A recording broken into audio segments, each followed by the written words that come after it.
யாரோ ஒரு மனிதனுடைய எண்ணத்திலிருந்து அந்த எண்ணம் சிந்தனையாக மாறி அந்த சிந்தனையை அவர் தொடர்ச்சியாக பற்றி கொண்டு அதை அவர் செயலாக மாட்டும்போது இது ஒரு கண்டுபிடிப்பாக மாறுகிறது. ஐன்ஸ்டைன் முதல்ல சொன்ன கொட்டேஷனுக்கு நான் திரும்பி போகிறேன். If a man thinks once a year it's a great அச்சீவ்மெண்ட்னு அவர் சொன்னார்னு சொன்னேன். ஒரு வருடத்திற்கு ஒரு முறை ஒருவன் சிந்தனை செய்தால் அது ஒரு பெரிய சாதனை. அப்படின்னா உண்மையான திங்கிங் என்னன்றதை பற்றி ஐன்ஸ்டைன் சொல்கிறார், ஆல்பர்ட் ஐன்ஸ்டைன். உண்மையான திங்கிங் என்ன அப்படின்னு சொன்னால், எதை உங்கள் கற்பனையில் நீங்கள் உருவாக்குகிறீர்களோ அது மட்டுமே உண்மையான சிந்தனை. இப்போ உங்கள் வாழ்க்கையில் ஒரு ஃப்ளாஷ்பேக் ஓட்டி பாருங்கள். லாஸ்ட் 5, 10, 20 வருஷம். இந்த 5, 10, 20 வருடங்களில் நீங்கள் இதுவரைக்கும் யாருமே சிந்திக்காத ஏதாவது ஒரு சிந்தனை யோசிச்சிருந்தீங்கன்னா சொல்லுங்கள். அப்படி இருந்தனா நீங்கள் உங்களே பாராட்டி. சேல்ஸை பற்றி யோசிச்சிருப்பீங்க, இன்வென்ட்ரி பற்றி யோசிச்சிருப்பீங்க, புது கஸ்டமரை பற்றி யோசிச்சிருப்பீங்க, ஃபேக்ட்ரி திறக்கிறத பற்றி யோசிச்சிருப்பீங்க, பேங்க் லோனை பற்றி யோசிச்சிருப்பீங்க, ஐபிஓக்கு போனோம், எஸ்எம்இ ஐபிஓ போனோம், ஏதாவது யோசிச்சிருப்பீங்க. இது எதுவுமே வேறு யாரோ யோசிச்சிட்டாங்க ஏற்கனவே. ஆனால் நீங்கள் இந்த ரூமில் பார்க்கக்கூடிய இந்த 149 பொருள்கள் 150 வருஷத்துக்கு முன்னாடி இல்லாத ஒரு விஷயம். யாரோ ஒருத்தர் யோசித்து செயலாக மாறி இதுக்கு நான் இன்றைக்கி அனுபவிச்சுட்டு.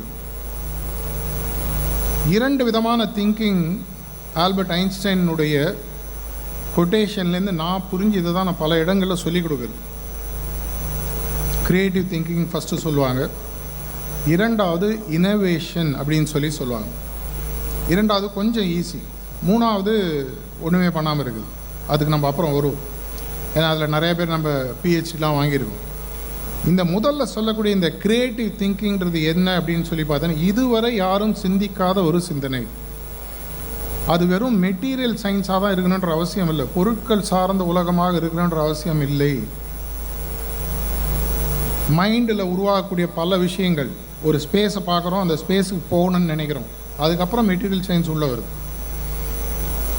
மனிதன் வந்ததுக்கு அப்புறம் தான் கடவுளுக்கே ஒரு வேலை கிடைச்சதுன்னு எங்களுடைய குருநாதர் அடிக்கடி சொல்வார். ஏன்னா மனிதன்றவன் 6 அறிவு படைத்தவன். இந்த 6 அறிவு படைத்து ஒரு காலகட்டத்தில் அவன் யோசிக்கிறான், என்ன ஒருத்தன் படைச்சிருக்கான்னா எனக்கு மேலே ஒருத்தர் இருக்கணும்ல, யாரோ ஒருத்தர் என்ன உருவாக்கி இருக்கணும், அது யாருன்னு கேட்குறான். அதுக்கு சிம்பாலிக்காக கடவுள்ன்ற ஒரு பேர் கொடுக்குறாங்க. நீங்கள் ஆத்திகவாதியோ நாத்திகவாதியோ இதில் இருக்கிற பியூர்லி சயின்ஸை பாருங்கள். இதை போன்று என்னை உருவாக்கியதுக்கு ஒருத்தர் இருக்கான்னா, இதுக்கு முன்னாடி இந்த உலகம், இந்த பிக் பேங் தேரின்னு சொல்லுவாங்க, இது உருவாகி கிட்டத்தட்ட 1400 கோடி வருடங்கள், 14 பில்லியன் இயர்ஸ் கிட்டத்தட்ட ஆயிருக்கு. இந்த 14 பில்லியன் இயர்ஸில் பார்த்தீங்கன்னா மனிதன் என்பவன் கடைசியாக ஒரு 10,000, 20,000, 30,000 வருஷங்கள் தான் சீரியஸாக இந்த உலகத்தில் நம்ம இருக்கோம். உலகம் உருவாகியே கிட்டத்தட்ட 8லேருந்து 10 பில்லியன் இயர் உருவானது இருக்கிறதா சொல்லுவாங்க. இந்த 10,000, 20,000 வருடங்களில் கடைசி 2,000 வருடங்கள் தான் மனிதனுடைய சிந்தனையானது பெரிய லெவலில் வர ஆரம்பிச்சது. இந்தியாவில் இருந்த ஒரு சாணக்கியரோ, கிரேக்க நாட்டை சேர்ந்த ஒரு அரிஸ்டாட்டிலோ, இவர்களெல்லாம் சிந்தனைவாதிகள் ஏன் பேர் வாங்கினாங்கன்னா, இவர்கள் நம்மளால் ஒரு விஷயத்தை சிந்தித்து உருவாக்க முடியும். முதலில் சிந்தனையில், பின்பு செயல் மூலமாக உண்மையில்ன்றதை கண்டுபிடிச்சாங்களோ இல்லை, உலகத்துக்கு சொன்னவங்க. வால்ட் டிஸ்னி நீங்கள் எல்லோரும் கேள்விப்பட்டிருக்கீங்க, யூஎஸ் போனவங்க எல்லாருமே டிஸ்னி லேண்ட் போயிருப்பீங்க. வால்ட் டிஸ்னி 1940s 50sலேயே ரொம்ப ஃபேமஸான ஒரு வார்த்தையை கொண்டார். இன்றைக்கி அது ரொம்ப ஃபேமஸ் வார்த்தை. Think and grow rich 1930s ரொம்ப famous self help book, Napoleon Hill. போய் படிச்சு பாருங்கள், ரொம்ப இன்ட்ரெஸ்டிங் புக். சுய முன்னேற்ற புத்தகங்களின் முன்னோடின்னு அப்படின்னு சொன்ன சில புத்தகங்கள் அது ஒன்று. அதே மாதிரி இன்னொன்று பார்த்தீங்கன்னா ஜேம்ஸ் ஆலனுடைய ஆஸ் அ மேன் திங்கத் அப்படின்ற புக், 25-30 பேஜ் தான் இருக்கும். அதில் ஒரு பியூட்டிஃபுல்லான ஒரு வார்த்தை அவர் யூஸ் பண்ணுறார், இமேஜினேரிங் அப்படின்ற வார்த்தை யூஸ் பண்ணுறார். அது வார்த்தை 2 வார்த்தைகளுடைய சேர்ப்பிலிருந்து உருவான வார்த்தை, இமேஜினேஷன் ப்ளஸ் இன்ஜினியரிங். மனிதனால் மட்டும்தான் இதுவரை உலகத்தில் இல்லாத ஒரு விஷயத்தை யோசித்து அதற்கு ஒரு வடிவம் கொடுத்து, இன்ஜினியரிங்ன்றது என்ன, ஒரு எண்ணத்துக்கு வடிவம் கொடுத்து அதை ஒரு பொருளாகவோ இல்லை ஒரு ப்ராசஸாகவோ மாற்றுறது. மனிதனால் மட்டும்தான் எதிர்காலத்தை பற்றி சிந்தித்து அதற்கு ஒரு உருவத்தை கொடுத்து அதை அவனால் செயலாக மாற்ற முடியும். ஆனால் இந்த அசெட், இந்த சொத்து நம்மளுக்கு அன்லிமிட்டெட் சப்ளையில் ஃப்ரீயாக இருக்குது, யூஸ் பண்ணுறோமான்றது கேள்வி. இப்போ ஒரு சீக்வன்ஸ் உங்களுக்கு சொல்கிறேன். இந்த சீக்வன்ஸை இன்னிலேருந்து நீங்கள் யூஸ் பண்ண ஆரம்பிக்கிறது என்ன டெக்னிக்ஸ் இருக்குன்றதை நான் போகிறதுக்கு முன்னாடி உங்களுக்கு சொல்கிறேன். இந்த சீக்வன்ஸ் எப்படி ஒர்க் ஆகுதுன்றது உங்களுக்கு புரிஞ்சிடுச்சுன்னா இதுதான் உங்கள் லைஃபோட யூசர் மேனுவல். இன்றைக்கி இது வரைக்கும் உங்களுக்கு கிடைக்காத ஒரு life user manual thanks to rotary உங்களுக்கு இப்போ கிடைக்க போகுது. முடிஞ்சதுன்னா உங்கள் மொபைலில் நோட்ஸ் எடுத்துக்கோங்க, இல்லை ஒரு பேப்பரில் எழுதிடுங்க. முதலில் என்னுடைய யூசர் மேனுவல் வரக்கூடிய வார்த்தைன்னு பார்த்தீங்கன்னா தாட், இல்லைன்னா எண்ணம். இந்த ஒரு எண்ணம்ன்றது எந்த விதமான பிரயோஜனமும் இல்லை. பல மரம் கண்டான் ஒரு மரம் வெட்டான்னு தச்சனை பற்றி சொல்லுவாங்க. இதை வெட்டலாமா, அதை வெட்டலாமா, இதை வெட்டலாமா, இதை வெட்டலாமான்னு பார்க்குறேன், எந்த மரத்தையும் வெட்ட மாட்டான்.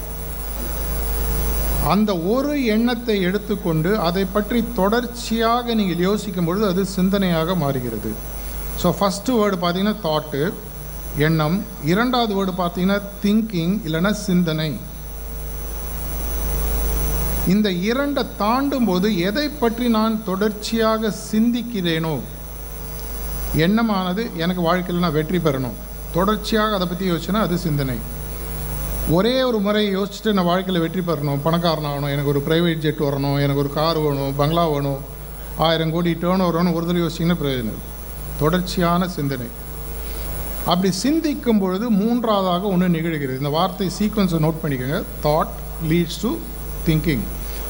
மூணாவது பார்த்தீங்கன்னா இந்த thinking leads to belief system. எதை பற்றி நீங்கள் தொடர்ச்சியாக சிந்திக்கிறீர்களோ, எது உங்களுடைய பிரதான சிந்தனையாக இருக்கிறதோ அது உங்களுடைய நம்பிக்கையாக மாறுகிறது.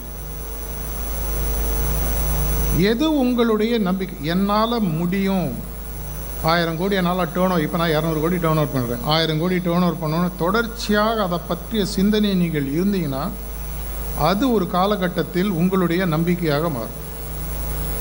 நம்பிக்கையாக மாறும் பொழுது ஒரு அதிசயம் நடக்கும். இப்போ நான் சொல்கிறது எல்லாமே ஒரு பனிப்பாறையிலேருந்து நீங்கள் பாருங்கள். ஒரு பனிப்பாறை தண்ணி கீழே எவ்வளோ டைம் இருக்குது, இல்லை நிறைய வாட்டர் பாட்டில் கொடுத்தாருன்னு இன்னும் எவ்வளோ நேரம் இருக்குது, அவ்வளோதானா? வாட்டர் பாட்டில் வந்தானே தெரியும். இந்த சிந்தனையானது உங்களுடைய நம்பிக்கையாக மாறும் பொழுது உங்களுடைய அது ஆட்டிடியூடாகவோ இன்டென்ட்டாகவோ நோக்கமாக மாறுகிறது. என்னுடைய நோக்கமாக மாறும் வரைக்கும் பனிப்பாறைக்கு கீழே, தண்ணி கீழே தான் பனிப்பாறை இருக்கும், மேலே தெரியுது பார்த்தீங்கன்னா 5%. இந்த நோக்கமானது என்னுடைய உணர்வுகளை தொடும் பொழுது, எப்போ என்னுடைய இன்டென்ட் என்னுடைய ஃபீலிங்காக மாறி ஆகணும், ஒரு உண்மையான உருக்கம் உங்கள் மனதில் எப்பொழுது உருவாகிறதோ, எப்பொழுது நான் ஒரு பெரிய வெற்றியாளனாக மாறணும், எப்போ நான் 1000 கோடி சம்பாதிச்சதாக ஃபீல் பண்ண ஆரம்பிக்கிறீங்க இல்லையா, அப்பொழுது அது செயலாக மாறி உலகத்துக்கு தெரிய ஆரம்பிக்குது. முதல்ல சொன்ன 4-5 ஸ்டெப்பும் பார்த்தீங்கன்னா பனிப்பாறை போல் தண்ணிக்கு கீழே கடலில் நடக்கக்கூடிய விஷயம். அதை தாண்டி அது செயலாக மாறும் பொழுது அது உங்களுடைய பழக்க வழக்கமாக மாறுகிறது. அந்த பழக்க வழக்கம் உங்களுடைய விதியாக உங்கள் எதிர்காலமாக மாறுகிறது. அந்த ஸ்டெப்ஸை நான் திரும்பி சொல்லிவிட்டு ஒரு 5 நிமிஷத்தில் முடிச்சேன். Thought leads to thinking, thinking leads to belief system, belief system leads to attitude or intent, attitude or intent triggers a feeling, the feeling triggers action, repeated action converts it into a habit, the habit forms my destiny or my future. இது பண்ணுறதுக்கு 3 விஷயங்கள் உங்கள் கையில் இருக்கு.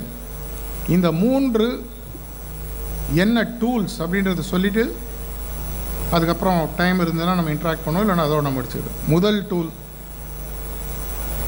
என்னை introduce பண்ணும்போது ஒரு spiritual டாக்குன்னு சொல்லி சொன்னாங்க. ஏன்னா இங்கே வர வரைக்கும் வேறு ஏதோ நினச்சிருந்தேன், அதனால் அதில் கொண்டு வந்து முடிச்சது. முதல் டூல் உங்கள் கையில் இருக்குது பார்த்தீங்கன்னா தியானம்.